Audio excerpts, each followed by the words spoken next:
Welcome to Stuff You Missed in History Class, a production of iHeartRadio.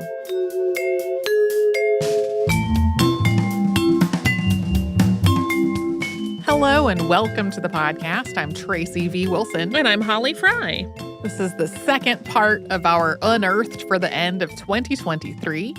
And today we are going to be talking about the shipwrecks and the art and just so many things that are about animals. As is often the case, we will be starting off with some things that didn't really fit into categories, which I always call the potpourri. And if you are a regular listener to Unearthed, you might be thinking, normally there's repatriations somewhere on the list. We aren't talking about them this time, and we will talk about why that is in the behind the scenes on Friday. So on to potpourri. Renovations work at St. George's Guildhall in King's Lynn has unearthed floorboards dating back to the 15th century, meaning that they likely would have been in place when William Shakespeare is believed to have performed there in 1592 or 1593. This is based on an account book from those years, which shows the Earl of Pembroke's men being paid to perform in King's Lynn while the London theaters were closed because of plague. The Earl of Pembroke's men performed some of Shakespeare's plays, but it's not conclusively established whether he was with them at that time. So these boards were dated using tree ring analysis, and if that dating is correct, this may be the only surviving 15th century timber floor in all of England. A replacement floor had been installed over those original floorboards about 75 years ago. St. George's Guildhall is the oldest working theater in England, so even if Shakespeare himself did not actually perform on that original floor, the theater still has its own historic importance. Also, in one of the funniest quotes in the research for this installment of Unearthed, Michael Dobson, director of the Shakespeare Institute in Stratford-upon-Avon, told The Times, quote, "I don't think it's hugely important unless you're a kind of fetishist who really thinks that having a piece of wood that has probably been touched by Shakespeare's foot is going to make an enormous difference to your understanding of the plays, which I rather doubt." I read that and I laughed out loud. I love him for this because it was my almost exact reaction when I heard this story. Yeah. I'm like, why though? Why? It's like kind of a cool little bit of trivia if Shakespeare did perform on this exact floor, but we don't actually know for sure. And also, does it matter? Anyway, next. Archaeologists in northern Spain have found a Roman-era sandal in a well, presumably lost by somebody who was cleaning that well about 2,000 years ago. I can think of some other scenarios that would wind up with a sandal in the well, but like every article about this says somebody was cleaning it. This is one of only about 20 sandals that have been found from what was Roman Hispania. And in addition to that, it's really heavily decorated with this pattern of circles and ovals and other shapes. Like when I first saw a picture of it, I was like, is this the sole of a modern shoe? Like I had a moment where I doubted what I was looking at. Because there was no oxygen at the bottom of the well, this sandal is very well preserved and it was frozen so it could be, preserved in that state until it could go for actual cleaning and preservation. Once all of that's done, it is planned to be exhibited at the Archaeological Museum of Asturias. Potpourri is brief this time. This is our last bit. Researchers have determined that a piece of iron found in a gravesite in Bavaria in 2017 was a prosthetic hand. Archaeologists concluded that the person buried at this site was a man between the ages of 30 and 50, and based on radiocarbon dating, he died sometime between 1450 and 1620. X-rays of his arm and hand suggest that his fingers may have been amputated, and the bones of his thumb were still present. So this prosthesis had 4 slightly curved, immobile fingers. They were each made from sheet metal.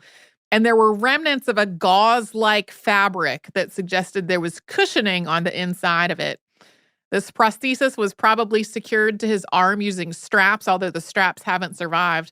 This is one of about 50 prostheses that have been found in Central Europe, dating back to the medieval and early modern period. And some of them, like this one, were sort of an immobile piece But others were articulated and had various mechanical elements that could let a person do things like move the prosthetic fingers and hold objects with them.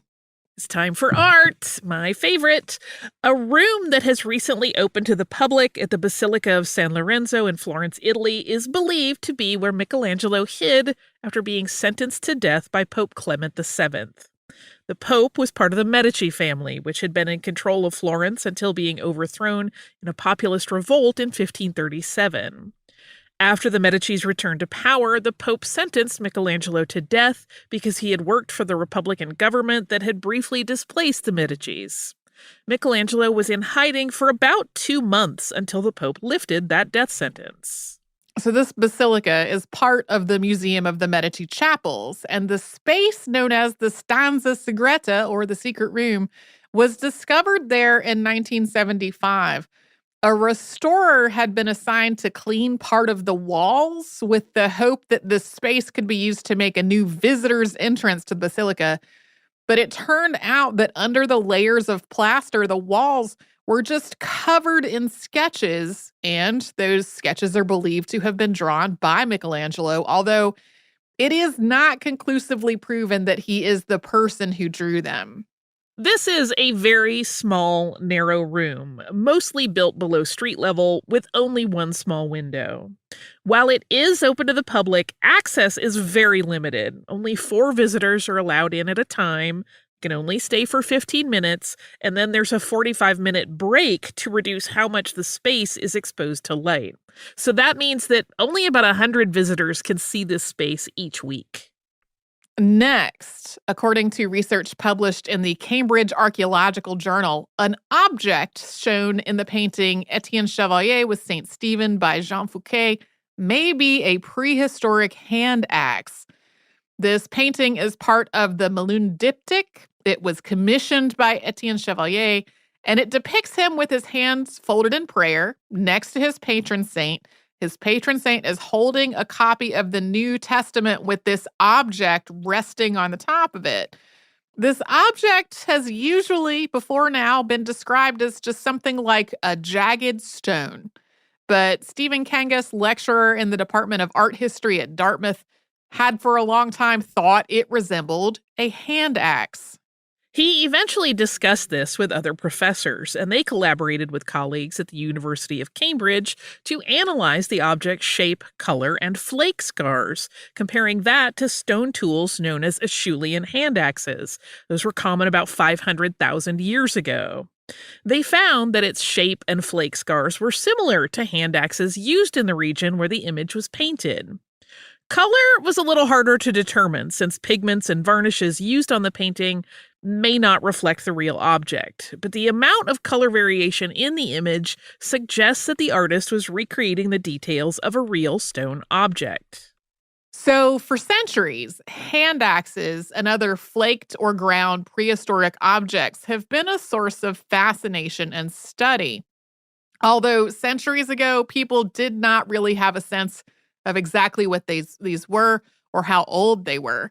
In Europe, this included folklore around the idea that these were thunderstones created in the sky by lightning strikes. The first written record of the term thunderstones, describing what was probably a prehistoric hand axe, dates back to the mid-1500s. This painting, though, was made in about 1455. So if it really does depict a hand axe, this kind of pushes back the social history of these hand axes in Europe by about 100 years. I want to develop a whole Thor theory around this, but that's just me. Sure. In our last art find, the UK National Trust restored 4 paintings by Joshua Reynolds in commemoration of the 300th anniversary of his birth. And in his painting, The Death of Cardinal Beaufort, painted in 1789, they uncovered a demon-like figure that had at some point been painted over. So this painting depicts a scene from Shakespeare's Henry VI, Part 2, in which the king, at the cardinal's deathbed, says, quote, "Oh, beat away the busy, meddling fiend that lays strong siege unto this wretch's soul, and from his bosom purge this black despair." So this is read as something that was going on within the cardinal's inner world, but Reynolds painted an actual fiend peering out from behind a curtain. This was incredibly controversial when the painting was first shown at the Shakespeare Gallery, which had also commissioned it. Basically, a lot of people thought Shakespeare's words had been figurative or metaphorical, and that Reynolds should have stuck with that, having, the maybe metaphorical anguish on his face rather than depicting an actual devil in the painting. I love this literalist reading. There's so much drama about this fiend in the painting. So the fiend was ultimately painted over, and there was also an attempt to remove it from the printing plate for a second run of prints in 1792 after Reynolds had died. Removing the layers of paint and varnish obscuring the fiend took restorers about 6 months. Yeah, I'm not sure whether Reynolds was pressured into painting it over or if somebody else did it after he died. That was not clear to me from the reporting on this. But anyway, that's the last of the art. And we will take a quick break and come back for animals.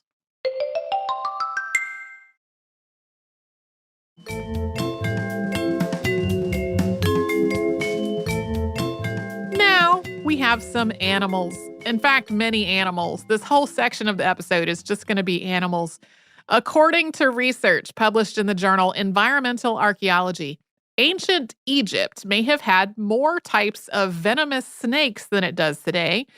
This came from an analysis of a medical treatise known as the Brooklyn Papyrus, which dates back to sometime between 660 and 330 BCE.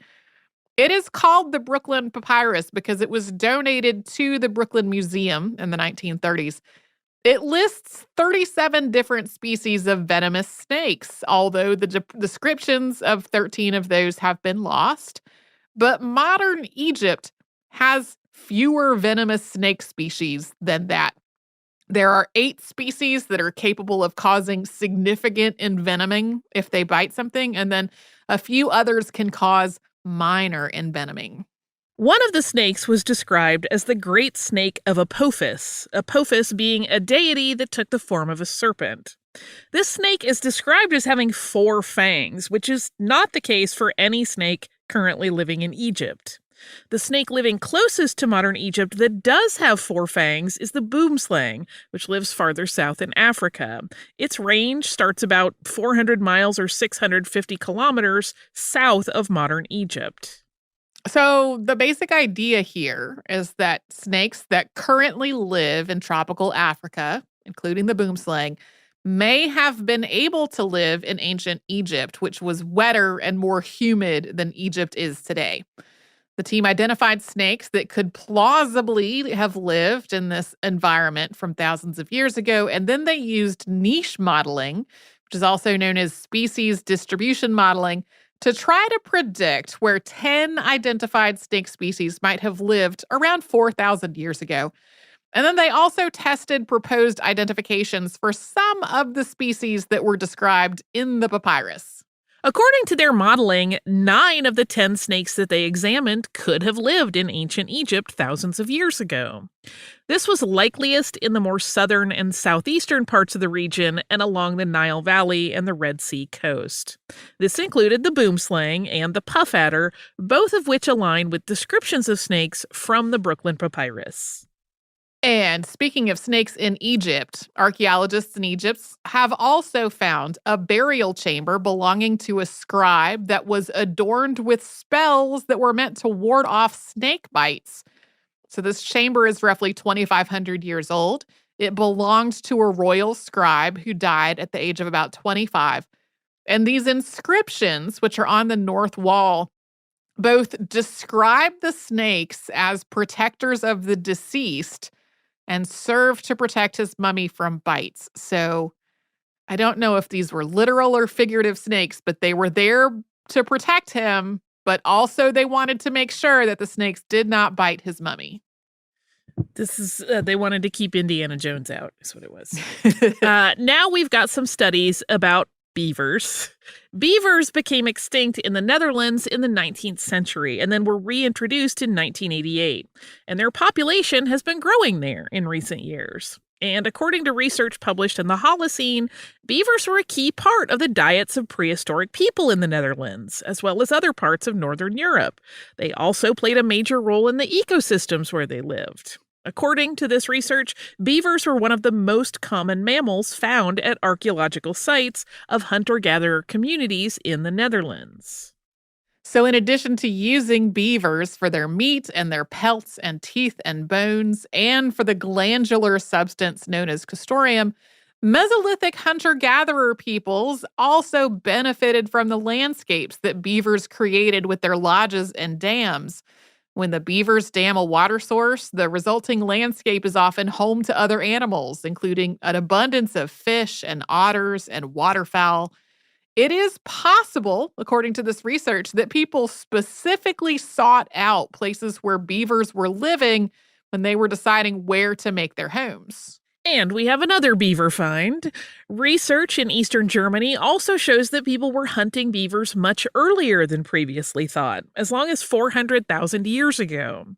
This comes from the careful examination of the remains of 94 beavers using magnifying glasses and digital microscopes to look for evidence that they had been cut with stone tools. They found that most of the ones that showed evidence of cut marks were young adults, suggesting that they were fully grown but not particularly experienced animals. The paper didn't say this, but I read it as being that they were not as adept at staying out of people's way. Right, they had not developed their savvy yet. Right. We have talked on previous installments of Unearthed about the assumption that ancient hunter-gatherers mostly hunted really large animals. The idea being that smaller animals like beaver just would not provide enough resources to be worth the effort of hunting them. But the researchers involved with this project suggested a different possibility, which is that the bones of larger animals from this far back in history are just usually better preserved than those of smaller animals, making it easier to find them and study them and see evidence of their being cut or processed by humans. Next, according to research published in the journal Antiquity, researchers have found the oldest known use of shark teeth in composite weapons. These are two weapons with blades made from the teeth of tiger sharks, found on the Indonesian island of Sulawesi. They're about 7,000 years old, which is 2,000 years older than the previous oldest known shark tooth knives. These teeth were affixed to a handle using a glue-like substance and plant fibers, which is still a technique used by people living in parts of the Pacific. These teeth showed evidence of having been used to pierce and cut flesh and bone, but according to the researchers, it was unlikely that these knives were for everyday purposes. Shark teeth get dull very quickly. Living sharks are just continually growing new teeth, so it is more likely that these knives were used maybe for ritual purposes or in some kind of combat, not something that you would have just cut your food with every day. I'm literally picturing like a teenager of this era making it and going, doesn't this look cool? Like there's no real use. Next, a couple of different teams have looked at baboons in ancient Egypt. While baboons do not live in Egypt today, and there's no evidence to suggest that they did so in the past, baboons were brought to Egypt from elsewhere, kept in captivity, and mummified after their deaths.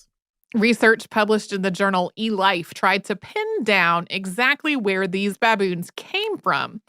They compared the mitochondrial DNA of mummified baboons to the DNA of modern baboons, as well as to DNA from 100 to 150-year-old baboon specimens in museum collections. One of the collaborators on this paper had previously identified the general region of the Horn of Africa as where most of these animals had been born and had lived during their early years. We talked about this on an episode of Unearthed in 2020.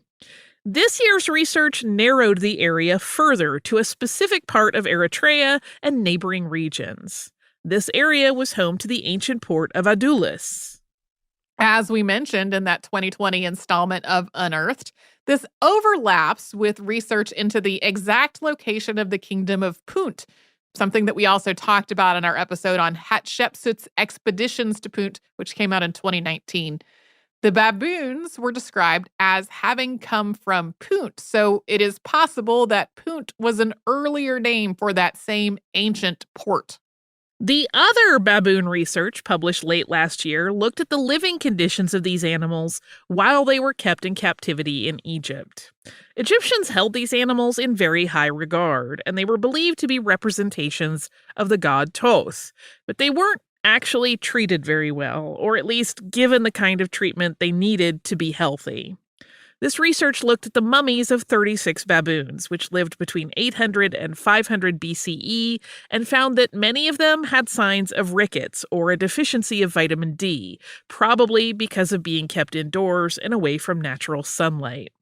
Otherwise, they didn't show evidence of being abused or mistreated, but only 4 of the mummies they studied were those of animals who seemed to be in actual good health.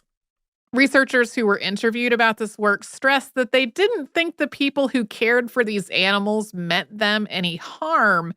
But since baboons are very good climbers, if you wanted to keep them in captivity, they had to be in enclosures that had very high walls, and these would have blocked out most of the sunlight.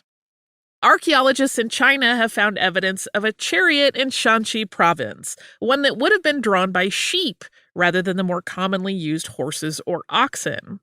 The body of the chariot has not survived until today, but the rigging used to pull it was still evident on the bones of the sheep. This chariot was found in the mausoleum of an emperor who ruled between 221 to 210 BCE, which was hundreds of years before the first written mention of a sheep-drawn chariot. That appears in an account of Emperor Sima Yan of the Western Jin dynasty, who lived from 265 to 316, and is said to have ridden a sheep-drawn chariot to the palace every night before going to sleep. Moving on, archaeologists also believe they have found the oldest true saddle in East Asia, one that involved a wooden frame covered in horsehide with a pommel, a cantle, and stirrups, as well as various straps. This dates back to around the 4th century, meaning it's also one of the earliest known frame saddles in the world. This suggests that cultures living on the steppes of western and northern Mongolia, where the saddle was found, were early adopters of both frame saddles and stirrups and helped spread these technologies to other parts of the world. And in our last animal find, Coast Salish people and researchers from the Smithsonian's National Museum of Natural History have worked to study the pelt of a dog named Mutton, who was donated to the Smithsonian by naturalist and ethnographer George Gibbs after the dog died in 1859. Mutton was a woolly dog, which was a type of dog that Coast Salish nations bred and cared for thousands of years, but which had died out by the turn of the 20th century. Woolly dogs had a very thick pelt, and they were sheared like sheep, and Mutton's pelt is the only known woolly dog fleece left in the world. This wool was used to make things like blankets and other woven items, some of which were used for ceremonial and spiritual purposes. This project included the work of anthropologists, an evolutionary molecular biologist, and elders, knowledge keepers, and master weavers from Coast Salish nations, who provided the context for how these dogs lived in Coast Salish societies. In the words of anthropologist Logan Kistler, the museum's curator of archaeobotany and archaeogenomics, quote, Coast Salish traditional perspective was the entire context for understanding the study's findings. Michael Pavel, an elder from the Skokomish-Twana Coast Salish community in Washington, said, quote, "We were very excited to participate in a study that embraces the most sophisticated Western science with the most established traditional knowledge. It was incredibly rewarding to contribute to this effort to embrace and celebrate our understanding of the woolly dog." Many of the Coast Salish people who were part of this work were cited in the paper as co-authors, and the text of the interviews conducted with Coast Salish people is included in the paper's supplemental materials. Researchers also compared Mutton's DNA to that of other dogs to try to determine what made the woolly dog's coat so different and when this breed split off from other dogs. They found that this likely happened at least 5,000 years ago. And Coast Salish people continued to carefully breed these dogs long after other dogs were introduced to the area. At least 85% of Mutton's genetic ancestry came from pre-colonial dogs. The researchers' work with Coast Salish people also contradicted earlier assumptions about what caused the populations of these dogs to decline. Scholars had generally concluded that the introduction of machine made blankets into the region in the 19th century meant that the dogs were no longer seen as a priority. But indigenous experts cited other factors, including the introduction of diseases, forced assimilation, and genocide that caused indigenous populations to decline, along with other external factors that made it increasingly difficult for Coast Salish people to care for these dogs. Essentially, the indigenous people who were interviewed as part of this research made it clear that the dogs were too important to their communities to have just been forgotten about because of machine-made blankets. And that is the last of our animal finds this time. And we will take a quick sponsor break before we move on to shipwrecks.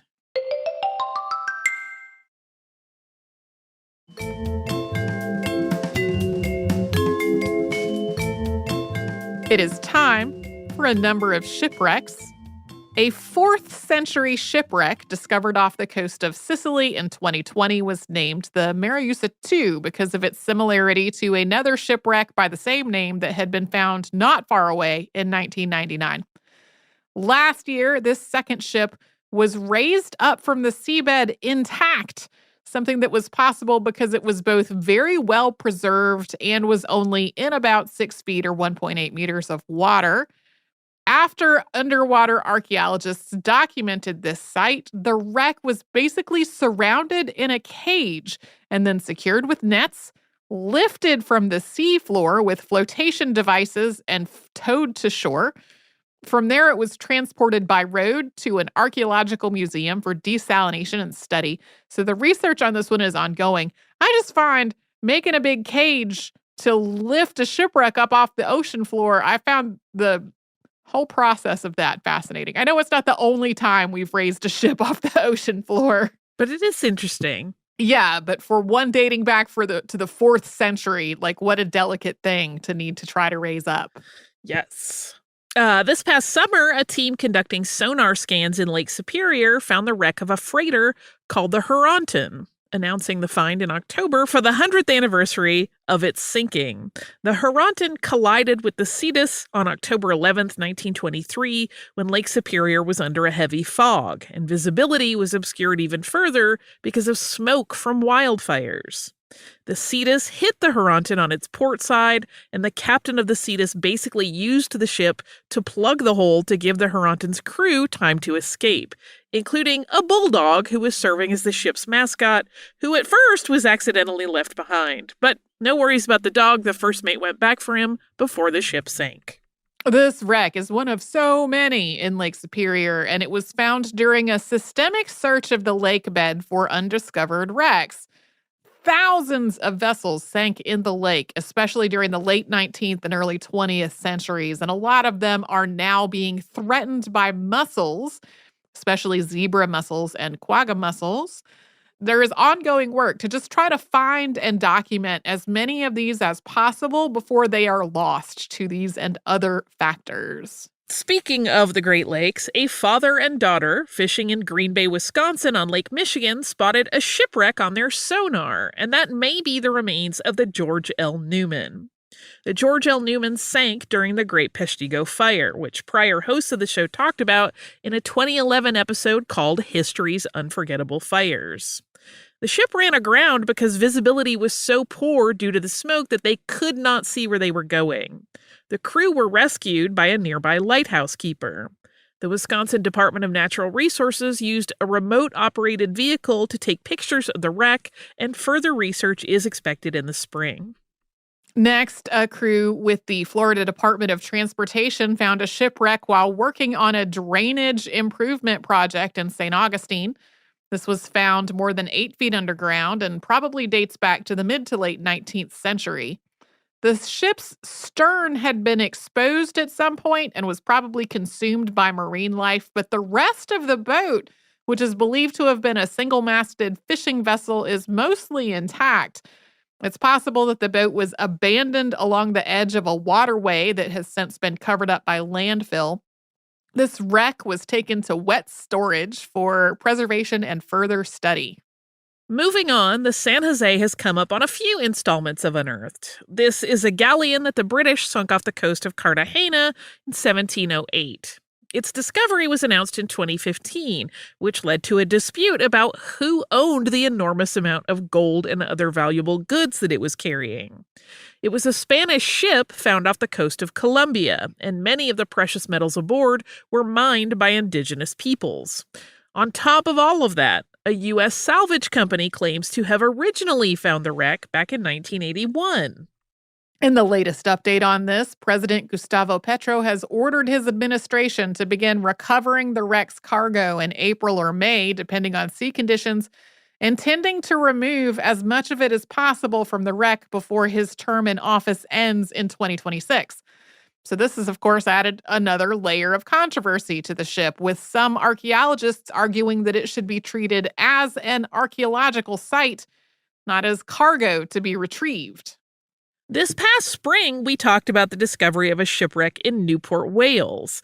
This was found in the River Usk back in 2002, and when we talked about it last year, it was being conserved with plans to eventually reassemble it and make it a public attraction. Now, study of the ship's timbers have pinpointed that it was built from trees that were cut down over the winter of 1457 to 1458. Yes, this is sort of narrowing down exactly when it was built and hopefully eventually learning more about the exact ship that it was. Next, the wreck of the SS Dix has been found in Puget Sound in Washington. The Dix was working as a ferry, part of a collection of privately owned vessels known as the Mosquito Fleet that operated in the area for about a century. Obviously, there are still lots of ferries in the Seattle area, but this was before a lot of the roads and bridges that connect various islands were there. There were a lot more ferries operating. The Dix was taking passengers from Seattle to Bainbridge Island when it sank in 1906 after colliding with the SS Genie. At least 42 passengers died, making it one of Seattle's worst maritime disasters. This wreck was apparently found all the way back in 2015, but not announced until now. Experts working with the 17th century Swedish warship Vasa have said it urgently needs a new structural support system. The wreck was raised from the Baltic Sea in 1961, and it's been displayed at the Vasa Museum in Stockholm since 1990. But the existing steel cradle is putting uneven pressure on parts of the ship, and the ship itself is deteriorating due to the effects of pollution it absorbed from the water while it was still submerged. This is something the museum has been studying and working on for years, and now it has reached the point that it has to raise the funds to pay for it. The Vasa Museum is self-funded, and the estimated cost of a new support structure is 150 million kroner. And we will close out our shipwrecks with a few items that came from wrecks, not the wrecks themselves. A steamship called the St. Lucie sank off the coast of Miami on October 18th, 1906 during a hurricane. That ship was eventually raised from the seafloor, repaired, and put back into use. But researchers announced the discovery of its anchor in November. Maritime archaeologist Joshua Morano had been showing two summer interns around Biscayne National Park when he noticed a sea turtle behaving strangely and then saw it sitting underneath this anchor. This is an anchor, so of course it is extremely heavy. The cost of removing and restoring it would be significant, so the current plan is to leave it in place, but hopefully to eventually make a 3D rendering of it. Next, archaeologists working off the coast of Capri, Italy, have found several pieces of worked obsidian that were probably used as trade materials. They are believed to have come from a lost Neolithic cargo vessel, so they're incredibly old. There's no evidence of the wreck itself found so far, and honestly, at this point, probably would not be. It is also possible that this may have come not from a cargo vessel, but from a Neolithic coastal settlement that was eventually submerged. Of course, no evidence of that settlement has been found either. And lastly, one of the artifacts that was recovered from the wreck of a cog in Estonia in 2022 has turned out to be the oldest functioning dry compass in Europe. We talked about the discovery of the cog on Unearthed, and at the time, it wasn't clear what the wreck's fate would be. It was excavated, and the wreck was moved to the Estonian Maritime Museum. The compass is one of the items to have been found during the cleaning and conservation process. They have also found things like tools, weapons, and shoes. And to finish up our Unearthed from 2023, we have 2 baths, both of them found under something else. First, archaeologists in Bath, England, have unearthed a cold bath, one that was documented in the historical record but had not been located yet. This was in a suite of 3 rooms under one end of the ballroom at Bath Assembly Rooms. Those rooms were completed in 1771, and then at some point after that, the bath was covered over with a floor. So excavating this bath involved removing that floor and just a huge amount of rubble underneath it. When Bath came up on the show earlier in 2023 in our episodes on Dean Muhammad, we were talking mostly about steam baths and warm water baths. But cold baths and cold plunges were recommended for people's health as well. Most of them were built at people's private homes or in public facilities devoted to bathing and wellness. This is the first cold bath known to have been built at an assembly room. And the other bath is a Roman bath found under the Split City Museum in Split, Croatia. The museum is housed in what was once a palace, and centuries before it had been the site of Diocletian's palace, built for the Roman Emperor Diocletian in the 3rd century. Diocletian's palace is still part of much of Split's old city core today. This bath featured mosaic floors with an underfloor heating system and a furnace, and there was also an oil and grape press. These baths were discovered during repairs that were part of a project called Palace of Life City of Change, which is a development and restoration project for the central city and the site of Diocletian's palace. The hope is to open at least part of the bath to the public once it's clear that the building's structural integrity will make it safe to do so. And that is the end of our 2023. I was going to say 2024, but that's where we are now. 2023 Unearthed. And I have just one little bit of listener mail. It is from Katie, and Katie said, "Hi, Holly and Tracy. I have a lot of thoughts about your discussion of math in this week's Behind the Scenes, but none of them are about Tracy perpetuating gendered math stereotypes. I was an elementary school teacher for several years, and now I'm a mom, so I see what my kids are learning math-wise. In college, I had to take a class about how math works meant for educators. Part of the class involved relearning basic operations in a base other than 10. So we were adding, subtracting, multiplying, and dividing in base 7. The idea was that it would help us remember how difficult it can be for young kids to learn math. The math programs I used to teach and the ones my kids have been using all teach both customary and metric measures, but then it seems after the introduction, they mostly stick with customary measures moving forward. Finally, the complaints of parents about the new math annoyed me as a teacher and a parent, but over the years, I've seen schools address it more. Some schools hold seminars for parents to teach them the methods their kids are learning. Some homework has examples at the top, and many math programs have an online video component that shows you how to do it. Of course, the easiest way to keep parents from complaining is just to get rid of homework, especially in elementary school, where there isn't much evidence for its usefulness. Thanks for all your hard work on the podcast, Katie. P.S. Here's our cat, Stella, in a moment where she wasn't knocking over our Christmas tree and our dog, Arya, confused about the shirt he had to wear post-lumpectomy. I love both of these pictures. What adorable dog and cat. Boy, do I love not having homework in elementary school. That was the age I got in the most trouble for not doing my homework because I thought it was a waste of my time. It is, as Katie said in this email, there's just an increasing body of evidence that like homework in elementary school does not help children learn more.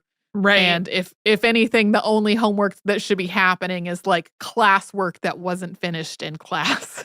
Yeah, I mean, I don't know. It's I'm not a teacher and I'm not a parent, but it seems like kids should get to be kids.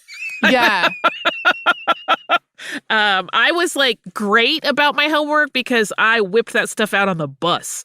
It never got opened in the house. Yeah, when I got to high school, I was big on the doing homework on the bus, which was only possible because I found just a weird seating position where I was wedged into the bus seat that allowed me to do my homework on the bus without getting motion sick. Because if I try to read in the car, instant motion sickness. Bus doesn't move quite the same as a car. And I found this really weird way to sit that's like supported my head on the back of the bus seat. And that is where I did overwhelmingly, especially math homework, always on the bus. So yeah, thank you so much for that email. If you'd like to send us a note about this or any other podcast, we're at historypodcast@iheartradio.com. We're all over social media at Missed in History, and you can subscribe to our show on the iHeartRadio app and wherever else you like to get your podcasts.